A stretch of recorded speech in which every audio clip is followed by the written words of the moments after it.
Je reviens sur la dialectique matière-forme, qui est celle du masculin et du féminin, et non pas l'inverse, comme dirait malheureusement Pichon. Celui qui est dans la matière, l'homme, il met en place des éléments. Il fait déclencher des choses. Mais il ne leur donne pas une forme, il ne leur donne pas une structure, il ne leur donne pas un cadre. Et c'est le cadre, il va venir de ce qui représente la forme. Je donne un exemple pris dans ma propre expérience d'animateur.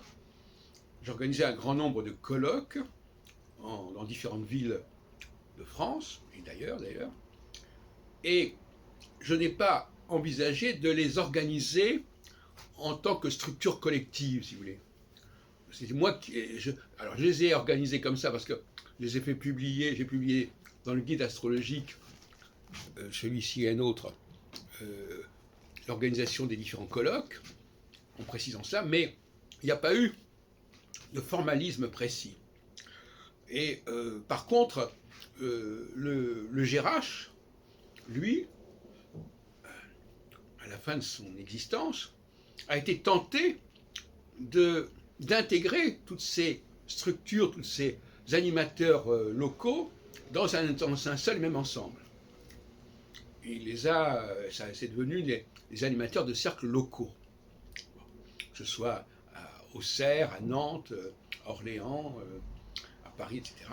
Et donc finalement,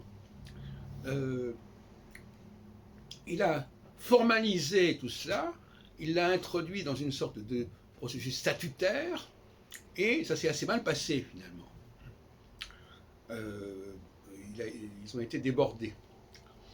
Bon, je développerai ça dans des textes sur nos films, mais je voulais vous donner cet exemple de ce passage de quelque chose qui au départ, la forme elle n'est pas là dès le départ.